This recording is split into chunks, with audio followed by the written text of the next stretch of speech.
but an advantage to Egypt and the Sudan.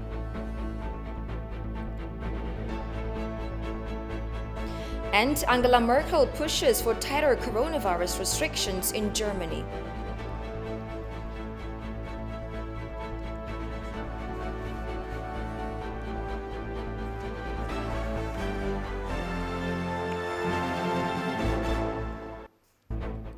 Hello and many thanks for joining us. You're watching Addis News Hour. With the news, I'm Tabitha John. Do stay with us. The Tigray Provisional Administration called upon the domestic and international community to maximize their efforts in the rehabilitation process. In an interview with ETV, the administration urged members of the domestic and international community to lend a helping hand in the humanitarian assistance in the state. The administration also pointed out that the number of displaced people has continued to rise as remnants of the TPLF bandit group remain dispersed and inflict wounds on the state in various ways. Habtam Washagri has the details. The federal government has been organized as a state of emergency humanitarian assistance coordination center in the state of Tigray following the seizure of Mekelle in a 3-week-long fighting with the TPLF mafia cliques. Talking to ETV Emergency Response Coordination Office coordinator with the rank of a deputy chief, Abebe Gebrehiwot said the center is prioritizing humanitarian assistance in health, agriculture, education, among other fields to the localities.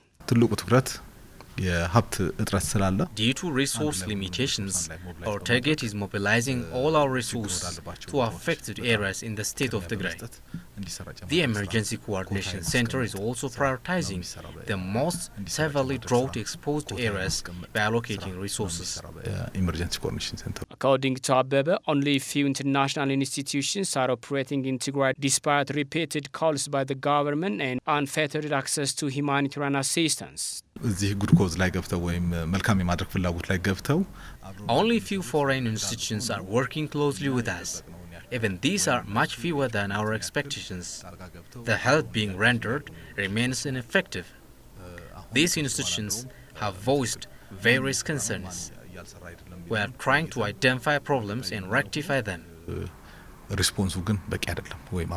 The data obtained from the center shows that the State of Emergency Response Coordination Center has provided humanitarian assistance for over 4 million people from the total 4.5 million needy people in the state of Tigray. The coordinator added that there is a shocking disparity between the amount of humanitarian assistance reaching the people and the rising number of displaced individuals in the state.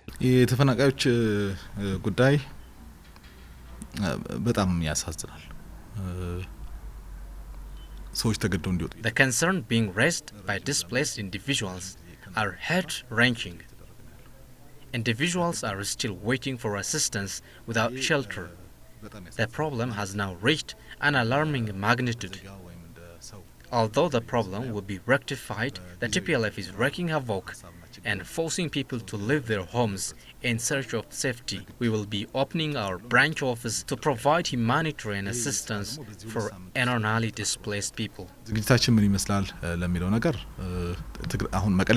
Apart from the assistance being rendered by the USAID and the National Disaster Risk Management Commission, the center said the humanitarian effort leaves much more to be desired.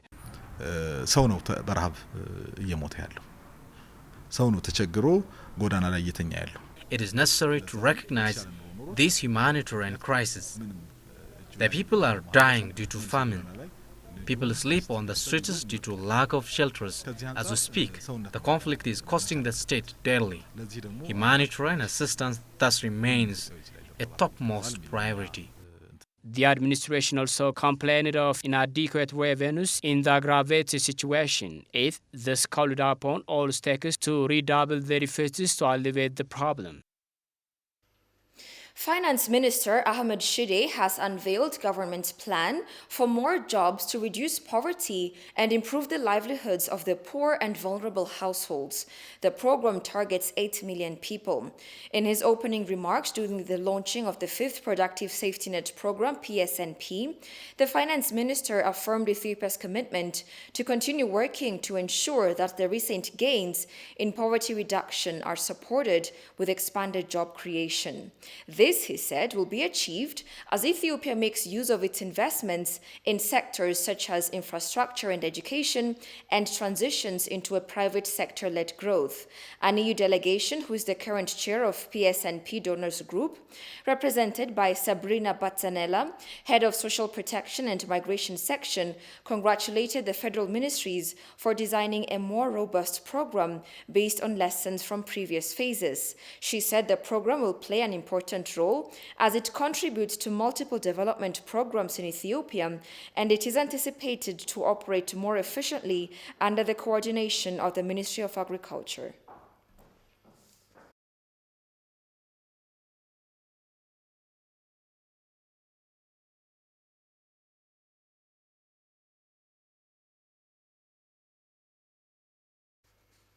The long-running tripartite talks on the Grand Ethiopian Renaissance Dam GERD is still facing an impasse as Egypt and the Sudan continue to come up with every possible pretext to thwart it.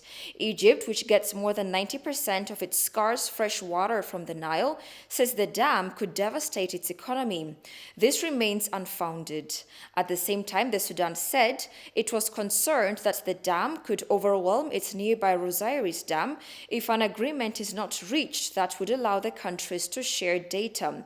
However, the legendary Ethiopian athlete Haile Gebrselassie argues that the GERD will benefit these two nations. Haile also pointed out that the dam is not a threat but an advantage to Sudan and Egypt, adding Ethiopia suffers from chronic electric shortage while Egypt's whole population is enjoying access to electricity. Listen to him.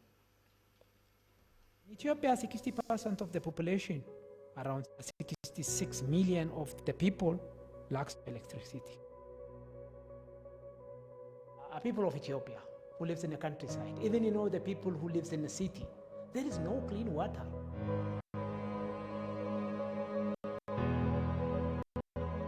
Without electricity, there is no clean water. How do you filter the water without electricity? In Ethiopia, 62 million Ethiopians lack access to safe water. And on average, a girl of 60 have to go forth and back 6 kilometers to fetch a gallon of unsafe water. Paper Renaissance Dam is vital to improve the lives of many in Ethiopia. Haile added that electricity has a direct impact on education, health, and access to clean water. The Ethiopian Renaissance Dam is an ongoing hydroelectric generation project on the Blue Nile. Electricity and education has to go parallelly. Without electricity, I don't know what education is. In Ethiopia, among those who have access to education, many have to sit in open air to attend classes. But the worst comes at twilight. They have to study or do their homework in breathing the dark smokes of homemade gasoline lamp to pick the dirt from their nose and clean their throat every morning. It's a gas, and it's too smoky and too hard to read, too hard to do the homework. It's called Lamba in Ethiopia. Scholars called upon all stakes to actively counter the spread of malicious propaganda regarding Ethiopia's flagship hydropower dam, the GERD. This came at a ministers and scholars panel discussion held in Ambo University, Southwest Shoa Zone of the state of Oromia. The discussion was held under the theme Participation of Scholars and the Society concerning the second phase filling of the dam. Emmanuel Jorge presents the full account. Ethiopia still maintains its long-held stance of equitable water share regarding the Abai water. A panel discussion was held at the Ambo University. Director of the National Council for the Coordination of Public Participation, Aragawi Berhe, told participants that contribution for the $4.6 billion dam have now exceeded 15 billion birr. The director urged Ethiopian scholars to play their role in countering false propaganda being thrown from different directions about the Renaissance Dam. Especially in a third world country like Ethiopia, improving the life of their people should be the prior task of scholars. መሆን ይገባዋል።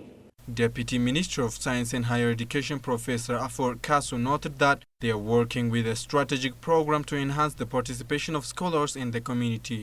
ግድቡን ስናስብ ከጎረቤቶቻችንና ከተፋሰሱ ሀገራት ወንድም ህዝቦች ጋር While talking about the dam, we must redouble efforts to collaborate with our neighbors in principles of mutual interest, reasonable and equitable utilization of natural resources. And now, seeing the firm stand of Ethiopia and the fact that we will never accept any pressure against these principles is a responsibility of all of us. ደጋግሞ መግለጽ የሁላችንም ኃላፊነት ነው። Ethiopia recently announced that the construction of the mega dam located in Guba, Benishangul Gumuz has so far gone over 78%.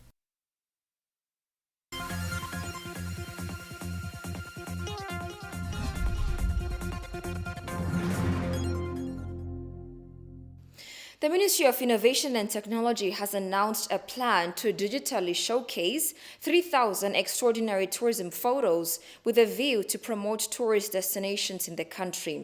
The Innovation and Technology and the Culture and Tourism Ministries have signed a memorandum of understanding to do so. According to the bilateral MOU, the photos to be displayed through the device digital platform are properties owned by the Culture and Tourism Ministry.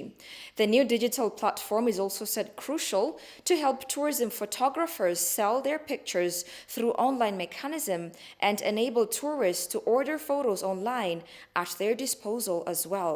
The Ministry of Innovation and Technology underlined that this e-commerce platform has also an important role to get more foreign currency. The plan is part of Ethiopia's digital transformation grand strategy.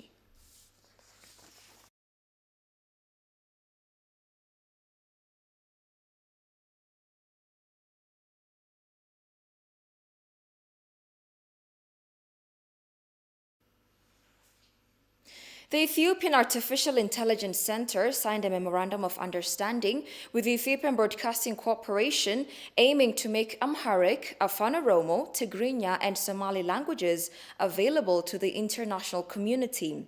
It was disclosed during the signing ceremony that the 4 languages can be learned in any part of the world thanks to the machine learning technology. The agreement will help the largest and state-owned TV broadcaster to solve security-related problems faced by technology. Listen to this. As far as technology is concerned, we're planning to offer consecutive trainings. These trainings will focus on artificial intelligence and media. Machine learning will help spread these languages widely. Mesfin Daraje, Deputy Chief Executive Officer of the Ethiopian Broadcasting Corporation, on his part said that EBC will carry out various awareness-raising activities about artificial intelligence. Ethiopia Broadcasting Corporation አንጻር ከአርቲፊሻል ኢንተለጀንስ የምንጠብቀው ETV is looking forward to benefit from security issues it faces. The reports we produce ought to be accessible to the mass within full protection grounds without any ruin. To this end, we will undertake various activities to create more awareness regarding what artificial intelligence means to the youth and people who are concerned with the sector. And finally, German Chancellor Angela Merkel says regional leaders need to put an end to the chaos plaguing Germany's fight against the coronavirus. In a virtual summit last week, leaders from both state and federal governments failed to agree on decisive measures. Alula Teklamariam has more from the Deutsche Welle News. German Chancellor Angela Merkel on Wednesday had the awkward task of walking back her government's newly minted pandemic guidelines for the Easter break. This unexpected U-turn prompted confusion and added to criticism of her handling of the coronavirus crisis. Das bedauere ich zutiefst. I deeply regret this and would like to apologize to all German citizens. On Sunday, Merkel appeared on one of the country's most popular talk shows to make her case directly to the German people. She said Germany needs a turning point and criticized federal state leaders that haven't yet grasped the gravity of the situation. When the state leaders conference convenes again, which is why I'm not for holding an early conference, it has to be clear that we have to achieve a consensus. Merkel says many federal states are being too lax. The small state is experimenting with easing restrictions, and the leader of Germany's most populous state, Northern Rhine-Westphalia, has a very lax interpretation of the corona guidelines. Currently, hundreds of thousands of German vacationers are taking their Easter break in Mallorca, while at home infections continue to rise. German health experts are demanding decisive action. Till now, only curfews have effectively stemmed the spread of the B117 variant in Portugal, Ireland and England. I think we also need to take this approach. Speaking as a doctor, the new data shows that infections are increasing so fast that rates of 100,000, which our experts predicted, seem all too realistic. This should be a warning to us to quickly implement safety measures. Merkel shares this view and says stricter laws could be necessary, possibly including obligatory tests for companies. You're watching Addis News Hour. A quick reminder of today's headlines. Legendary Ethiopian athlete Haile Gebrselassie says GERD not a threat, but an advantage to Egypt and the Sudan.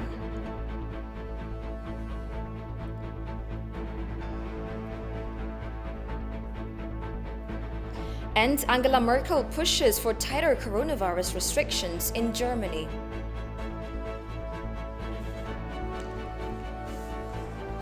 And that's all we had for now. I'm Tabitha John. Many thanks for watching. Goodbye.